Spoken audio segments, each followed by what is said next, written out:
नमस्ते बच्चों, आज हम पढ़ने जा रहे हैं कक्षा 6 की हिंदी की पहली कविता मातृभूमि, जिसे लिखा है सोहनलाल द्विवेदी जी ने। तो चलिए शुरू करते हैं। आइए सबसे पहले जानते हैं सोहनलाल द्विवेदी जी के बारे में। यह हिंदी के प्रसिद्ध कवियों में से एक थे। इनका जन्म 1906 में हुआ था। वह अपनी कविताओं में भारत के प्रति प्रेम और देशभक्ति की बात किया करते थे। उनकी कुछ प्रसिद्ध रचनाएं हैं बड़े चलो और कोशिश करने वालों की हार नहीं होती। चलिए अब हम अपनी कविता को पढ़ना स्टार्ट करते हैं। ऊंचा खड़ा हिमालय आकाश चूमता है, नीचे चरण तले झुका नित सिंधु सूंघता है। गंगा यमुना त्रिवेणी नदियाँ लहर लहर रही है, जगमग झटा निराली पग पग ठहर रही है। यह पुण्य भूमि मेरी, यह स्वर्ण भूमि मेरी, यह जन्मभूमि मेरी, यह मातृभूमि मेरी। इस कविता की शुरुआत में कवि हिमालय पर्वत की बात कर रहे हैं। वह कहते हैं कि हमारा हिमालय पर्वत इतना ऊंचा है जैसे कि वो आकाश को चूम रहा हो, और नीचे उसके चरणों में फैला हुआ है विशाल सिंधु। यहाँ सिंधु का अर्थ है समुंदर या बहुत सारी बड़ी बड़ी नदियाँ, जो हर रोज़ उसे प्रणाम कर रही हैं।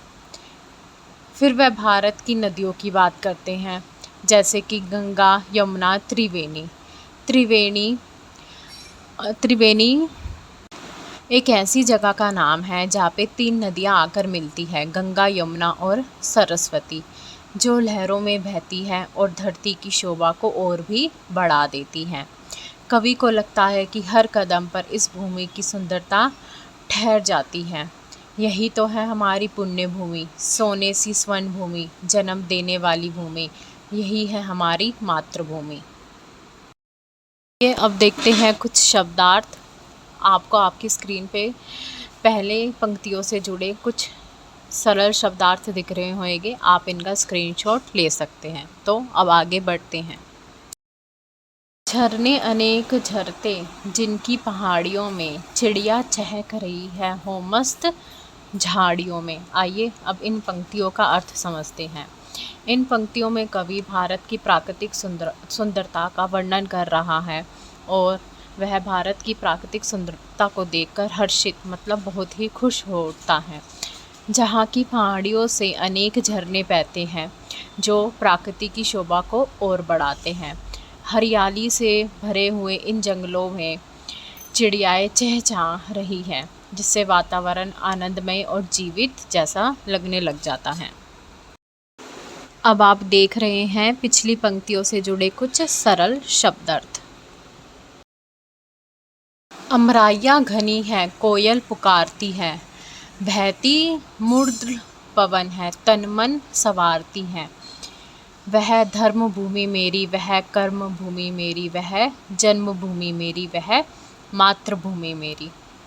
तो आइए अब इन पंक्तियों का अर्थ समझते हैं। इस भाग में कवि भारत के हरियाली वातावरण की बात कर रहे हैं। अमराई का मतलब होता है आमों के बगीचे, जहाँ हरियाली है और कोयल की मधुर आवाज़ गूंज रही है। यहाँ बहती हुई ठंडी हवा और कोमल हवा तन और मन को शांति देती है।